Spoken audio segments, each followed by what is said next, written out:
Good day, everybody, and thank you for watching wherever you are. I'm John Jerkowitz. It's Monday, March 30th, 2015, and welcome to Start Small and Start Now, Volume 4. Hope you had a good week. Here's what I'd like to share with you this morning. It's all about the H word, and that H word is healing. And one of the things I do with a new client every time we sit down for the very first time to talk is I ask them where they see themselves using their gifts and talents anywhere in their life to help heal. And what I find interesting is everybody has a different definition of healing. Some people think it's the province of the divine and it starts and stops theirs. Other people see themselves as real agents of healing. But most people are like you and I, and it's not something they think about on a day-to-day basis. You have real gifts and real talents, and maybe some of those gifts and talents are similar to mine, but I'd hazard a guess that most of them are different from mine. And in the province of the really young, that's really cool. You see, I can't be successful without you. And that means we collaborate. We don't compete. It means we work together so that both of us can become successful.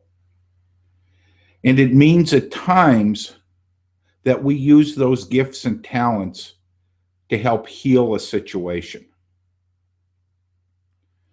For the longest time, I stopped reading the newspaper and watching the news on TV. The conventional wisdom tells you, it's not really positive. You need to stay away from it. The law of attraction will bite you in the hindquarter, and then you'll suffer for the rest of eternity.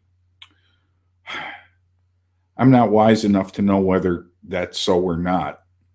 But here recently, I've started watching the news again.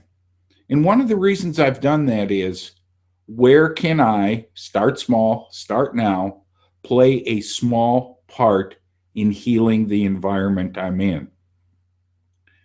Now, you don't need to have a degree in political science to know that the only thing that appears to happen in our world today is a finger pointing outward at who's wrong. And oh, by the way, it's never me. I'm always right. Jumping into the middle of that fray and saying, no, you're wrong and no, you're right doesn't heal. What heals is setting a good example. And when we grow, we realize that setting an example is the most effective form of healing there is. So when I begin to work with somebody, I ask them, how are you going to help heal this planet? How are you going to step forward today, this week? And how are you going to share a gift and a talent you have with this world to make it a better place? Oh, we can watch motivational videos like this and listen to, I'm dating myself here, tapes and CDs and videos. We can listen to inspirational music and speakers. We can read inspirational books. And as an old boss of mine once said, that and $1.69 buys you a Diet Mountain Dew. See, it's scary to step out. It's scary to be the collaborator rather than the competitor. Because everything our society tells us today is get ahead, get ahead, get ahead. And here's how you're going to do it. Make 6 figures, 7 figures, 8 figures, 9 figures. Here's how you end up with 5,867,000 clients. But I guess my question to you is, how are you taking your gifts and your talents, and how are you healing this world? So I'm going to tell you a story to wrap it up. A story that had a real big impact on me, and it just happened a few days ago.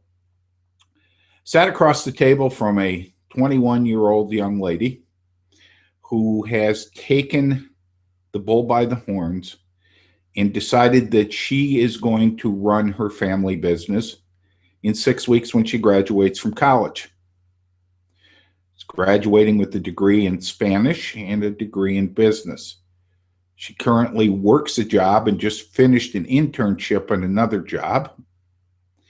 And besides that, she's, let's see, in the last 4 to 5 weeks, she's established an LLC for her family business. Part of the reason she wanted to talk to me on Friday was to have me review a grant application she was putting into the Commonwealth of Kentucky to see if she could secure a $5,000 grant to help the business grow and thrive. Now, okay, John, help me here. All of that sounds pretty much like any other business in the United States or in the world, depending on where you're watching me. But let me give you a couple challenges she faces. First of all, she's the only adult person in her family who speaks English. Both her mom and dad only speak Spanish. And while she was born in the United States, her mom and dad weren't. So along with going to school, along with helping them run a business, along with looking for opportunities for herself in life, applying for grants, starting corporations, she has to play translator for her entire family. Now, she and her mom and her brother got the idea for the business about 4 or 5 years ago when they began working for another local business. And that business was picking fruit and berries. And she decided that this was something their family could do and could monetize. So why was she sitting in front of me? And why was she looking so sad and down? Well, apparently she had gone to a meeting for the farmers market that'll open here in town in about 5 or 6 weeks. And she went over to talk to the person who she had worked for, the person who had inspired her, the person who had given her an idea that, hey, mom, hey, dad, we could do this.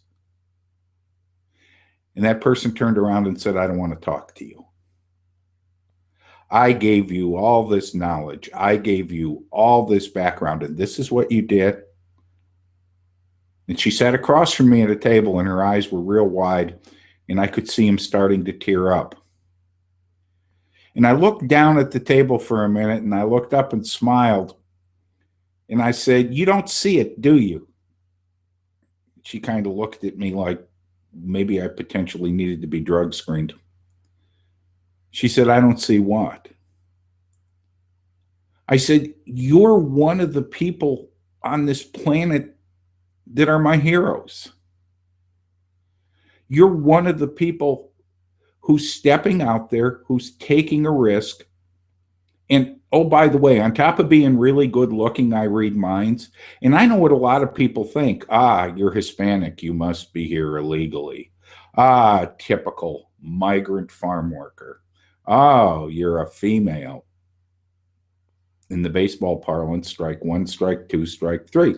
Now, you may not think that way, but I would challenge you to walk out and poll about 40, 50 people in today's climate and environment, and they would think the same thing. So I looked her dead in the eye and I said, do you realize the wonderful opportunity you have? You have an opportunity to prove those people wrong.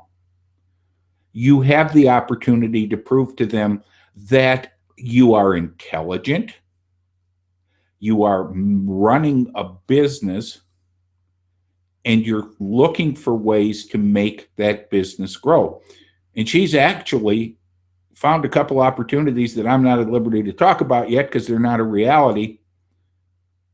So do you realize that there's all kinds of people in this area to begin with and all over the country that would look at you as a real positive example for success? The heck with what somebody said. I said, if it were me, I'd have put my arm around you and said, hey, everybody, she used to work for me. And now she's starting a similar business. This will really be great because competition makes us work harder. So when we finished talking, I encouraged her to go out and to show everybody and to tell everybody, here's what I'm doing, and here's how I'm going to be successful. And I'd like you to come along with me. It's just 10 acres of blackberries and blueberries.